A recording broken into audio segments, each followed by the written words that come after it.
এই মুহূর্তে যে রাস্তার সামনে রয়েছি সেটা হচ্ছে 49 ওয়ার্ড আর পূরবী সিনেমা হলের সামনে অবস্থা।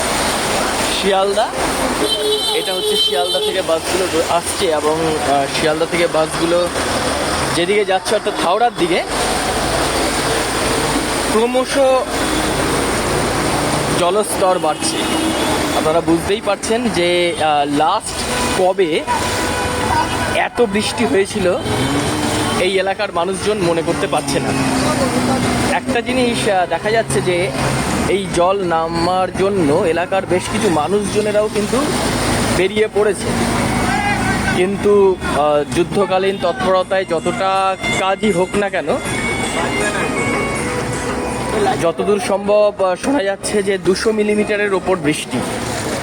এই অবস্থা এই মুহূর্তে শ্রদ্ধানন্দ পার্ক, এই যে পূরবী সিনেমা হল বর্তমানে মানি স্কয়ার 2, আর সেই অবস্থা শিয়ালদা থেকে এইভাবেই মানুষজন তাদের গন্তব্যের দিকে এগিয়ে চলছে। ব্যস্ত কর্মজীবন, প্রত্যেকেরই কাজে বেরোতে হবে, কিছু উপায় নেই প্রাকৃতিক দুর্যোগকে কাটিয়ে, কিন্তু তবুও তার মাঝেও চেষ্টা চলছে এই দুর্যোগপূর্ণ আবহাওয়াকে অতিক্রম করে এগিয়ে যাওয়ার। আমরা যত দূর এগোচ্ছি আরও এগোচ্ছি আমা স্ট্রিটের দিকে। আর আমা স্ট্রিট মানেই যে জানেন যে জল তার পরিমাণ অনেক বাড়বে। ইতিমধ্যেই আমি দেখাতে চাই যে প্রায় হাঁটু কাছাকাছি জল।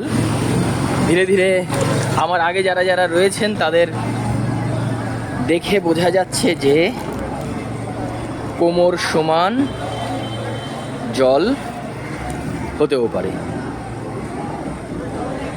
এই হচ্ছে এই মুহূর্তের অবস্থা।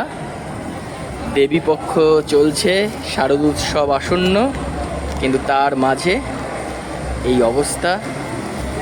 কিন্তু মানুষের কপালে কিছুটা হলেও ভাঁজ পড়েছে, কারণ আপনারা জানেন যে সামনেই বাঙালির সব থেকে বড় উৎসব দুর্গা উৎসব। আর এই উৎসব, এই পুজোকে কেন্দ্র করে প্রচুর মানুষের রুজি রোজগার, আর সেটাতে যদি টান পড়ে যায় তাহলে নিশ্চয়ই তো দেখুন আমি দেখাতে চাই যে বাস পাচ্ছে না, চেষ্টা করছে এই ম্যাটাডোর বা এই ছোট হাতি ধরবার, কিন্তু তাতেও দেয়নি সারা। রিক্সা, একটা ছোট্ট রিক্সা আমরা রিক্সা দেখতে পাচ্ছি, রিক্সা প্রায় জলের তলায়।